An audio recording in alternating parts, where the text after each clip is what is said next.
The United States State Department spokesman John Kirby says the United States is taking a wait-and-see attitude regarding wording of a resolution introduced in the UN by Egypt. The resolution regards Israeli settlements in the West Bank and East Jerusalem.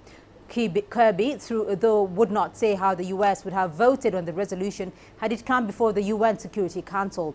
On Thursday, Egypt indefinitely postponed a planned UN vote on a proposed Security Council resolution that sought to condemn Israeli settlement construction in the West Bank and East Jerusalem. Nearly 600,000 Jewish settlers now live in the occupied West Bank and East Jerusalem, areas the Palestinians want as part of their future state, along with the Gaza Strip. First of all, obviously I'm not going to preview, nor would we preview our views or our votes in advance of Security Council resolutions being voted on.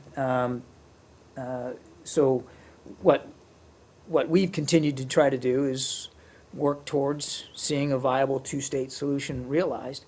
But it wasn't, so in that regard, I think we were interested to see how the debate and discussion would unfold.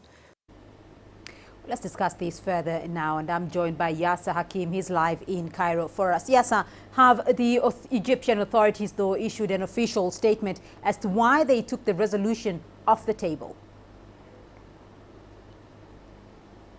No, there's no statement yet, but all we know is that the Egyptian President Abdel Fattah al-Sisi received a phone call from U.S. President-elect Donald Trump last night, and the statement that came out of the presidency is that the two leaders, they spoke about many issues, including the Palestinian-Israeli conflict. So what's obvious is that this has been addressed in the phone call between both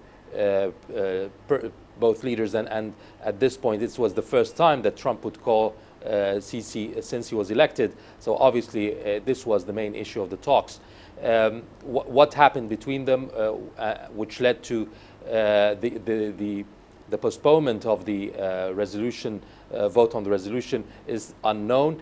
But we also know that the Sisi spoke to Abu Mazen, or Mahmoud Abbas, the Palestinian president, as well. So there has been a flurry of activity last night, which resulted in the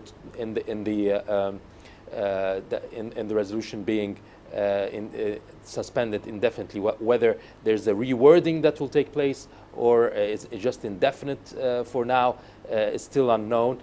Trump had earlier said that he would want the Obama administration to veto the resolution.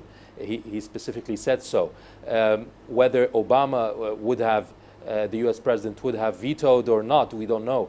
There were sources saying that they might have abstained from voting or might have vetoed. So it's still unclear why Egypt has done so, but it's obviously pressure from Donald Trump. Well, Egypt does play a key role, though, Yasser, in the region. The delay in this vote might not be viewed well by other countries. What options do they have? Well, at this point, it's been very silent from all sides, whether from Egypt, whether from the countries in the region, or the Palestinians themselves, who would have been directly affected by such a resolution. It would favor the Israelis had the Palestinians had this resolution been passed. But they have all been silent at this point. It's probably a time where it's wait and see. Will there be a rewording that would be accepted to all parties and thus would not be faced with a veto when it's adopted in the UN Security Council? It's still unknown. But maybe in the next few days it will be clear and we will see the reaction. But Egypt is trying to regain its leading role in the region, especially concerning the Palestinian-Israeli conflict. It has always been mediating between the Palestinians and Israelis, obviously based on Egypt being the first country to sign a peace treaty with Israel, and has been mediating with the both sides. But at this point, it's a wait and see for the next few days whether we will see whether there will be a rewording to the resolution or not. But if not, then it will be considered as a step back at this point for the Egyptian role, but maybe also Egypt is waiting to see how Donald Trump will deal with the situation when he takes over as president and tries to reach a peaceful solution between the Palestinians and Israelis. Right, Yasser Hakim for us there in Cairo.